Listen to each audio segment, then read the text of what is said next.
私パリコレ出たい。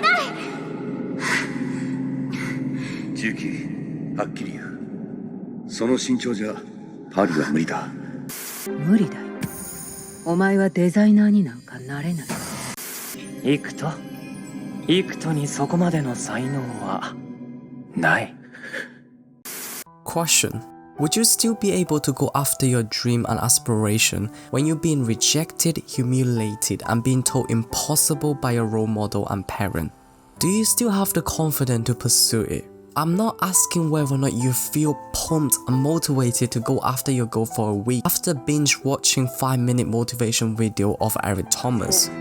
I'm asking you, do you have the confidence to go after your dream when everything is against you? When the odds are stacked against you? When it feels like the whole world is against you?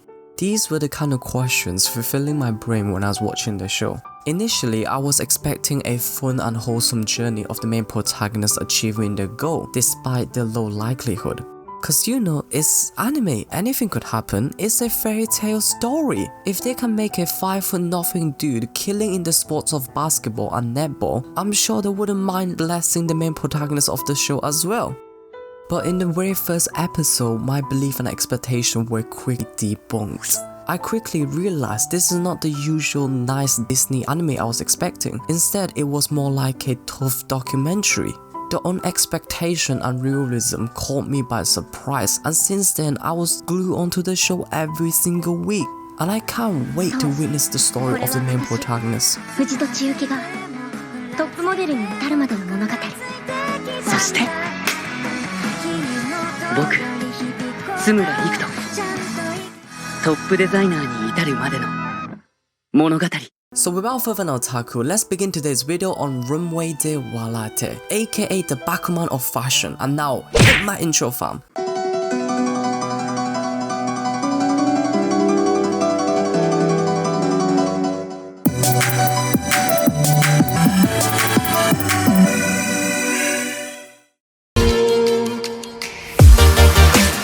The biggest theme that was presented to us in Runway de Waratte was the idea of talent versus hard work. The show heavily explored the ideology of hard work against talent, illustrating to us that a hard-working individual doesn't always be a more talented individual. In fact, quite the contrary. In society, most of the time, a more gifted person would usually outcompete a person who only knows how to work hard. For example, it doesn't matter how hard a 5'0" Bob trained in basketball, he will never ever be able to beat LeBron in an NBA game, despite how much we would love to see that kind of underdog story occurring.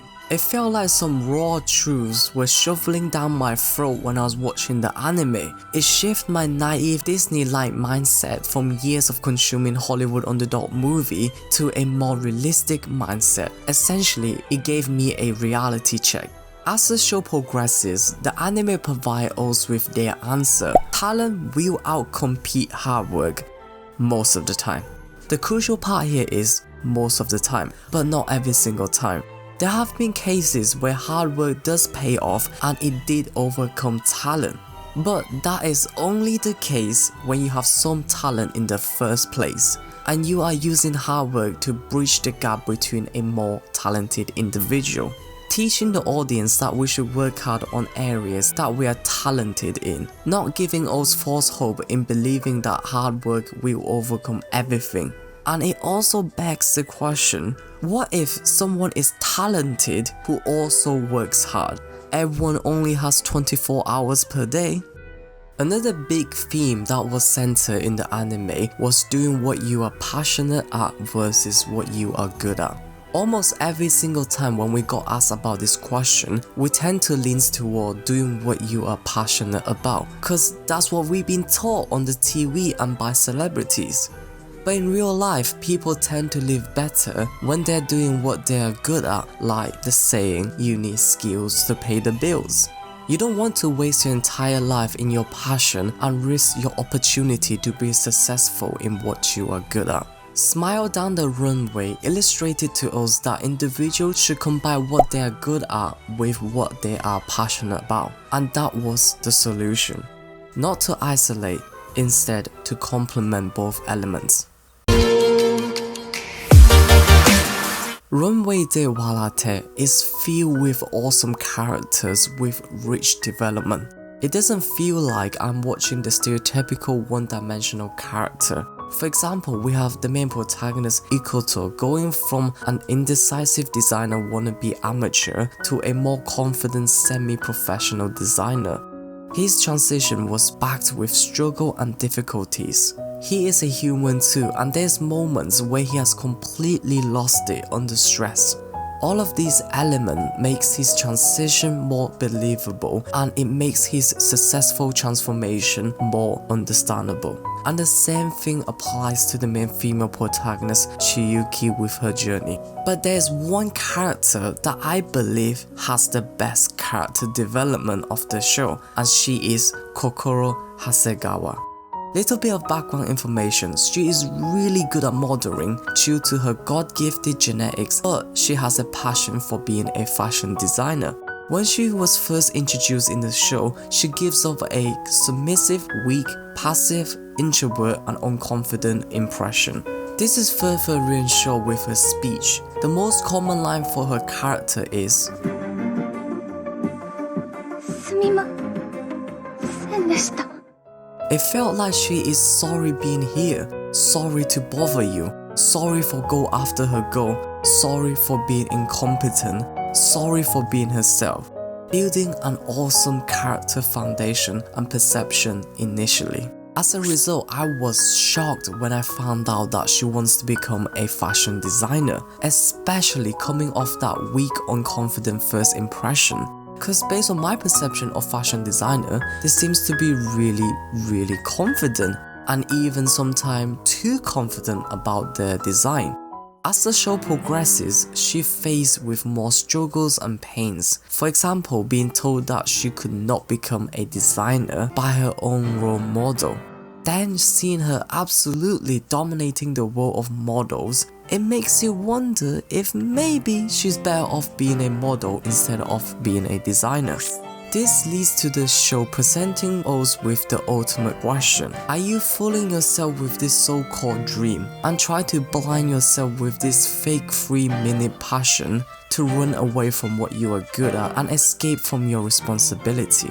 It makes sense, and I actually was on the same side with the so-called villain, and I actually understand her reasoning, cause I don't see how Kokoro can be a really good fashion designer. It felt like she was wasting her talent in the wrong area. But her action completely proved me and the villain wrong. She has put in a lot of hard work. When I say hard work, I mean actual hard works. This is not the same BS, oh, I go to the library and post a selfie saying #hardwork in Insta story. She is putting in countless hours every single day. She puts in so much work that she will never ever make the same mistake twice. How many people can confidently say that they will never ever make the same mistake twice? Only those who have worked so hard that it has become a second nature to them. Most importantly, she has the talent to be a good designer, and it has been verified by the comments from the Dean of Fashion Designer faculty and from our main protagonist as well. Kokoro's character development perfectly symbolized the theme of the show that we have addressed it previously. Her transitions showed us that hard work can bridge the gap between talents and maybe even overcome it, provided you have some talent in the first place. As a result, she becomes good at designing, and then she combined that with her passion, becoming an awesome designer with both hard work and talent, doing what she loves and doing what she's good at. This is a really good character development. It felt real. It is not the same crying baby main protagonist going on a 10-day training arc to become an edgelord and defeat the final boss who has been training for 1,000 years. I really enjoyed it, and seeing her marching towards her dream was really satisfying, especially when it links to the theme of the anime. On top of that, we also witnessed a lot of fun characters like the rival of the main protagonist and the villain manager. Runway de Waratte is a really fun show with many enjoyable comedic moments, and it has a really good rivalry like stereotypical shonen manga. On top of that, it taught you a lot of interesting insight about the fashion world, like what is meant to be a pro, and it never sugarcoat the audience with only the positive side. It displays all the negative element that comes with the fashion industry as well, like the cruel part of the fashion world and how much errors can occur during a show. It is one of those anime that you do not need any prior knowledge coming into it and still enjoy the heck out of the show, just like Bakuman. Furthermore, I love the themes and the message behind the show. I really enjoy the question, the conflict and the struggles that the character go through, and seeing them overcoming that is really satisfying. It definitely taught me that life can sometimes sucker punch you in the face. No show is perfect, and now in terms of the negative aspect, the only main issue I have with the show is the pacing. The 12 episode anime covered 74 chapters, which is around half of the manga, averaging around 6 chapters per episode. As a result, the fluctuation of the plot build-up and climax comes really frequently. It felt like 1 minute I'm sad and then the next minute I'm happy. It is the epitome of emotional roller coaster. Obviously, someone will enjoy a faster paced story, but for me, I would prefer if Isola Anime Studio can slow down a bit and make it into a 24 episode anime. But I understand there's budget, and a new anime company wouldn't want to risk all the resources and capital into a fashion anime with no previous track record. And who am I to tell them what to do? Overall, I would give this show a strong 8 out of 10. One last thing, I really enjoyed the character in the show. I love the development they had. I love the motivation and reason behind the action. I love how they link different themes and ideology with the character transformation. Most importantly, I love the contrast between the characters, especially between Chiyuki and Kokoro. Maybe I should have spotted this earlier. Judging from the title, Runway de Waratte, smile down the runway. You are not meant to smile down the runway. It is deemed unprofessional and it draws attention away from the clothes you want to display. But hey, maybe that is the author's intention, to break the norm, and his themes and ideology clearly display that. And to be fair, fashion after all is breaking what is considered normal and designing something more fashionable. Runway de Waratte is a really fun show. One of the best from the last season alongside with Invade. I really recommend you weebs to go and check it out, especially for those who enjoy Bakuman. Finally, I just want to show you the most important lesson I learned from this anime.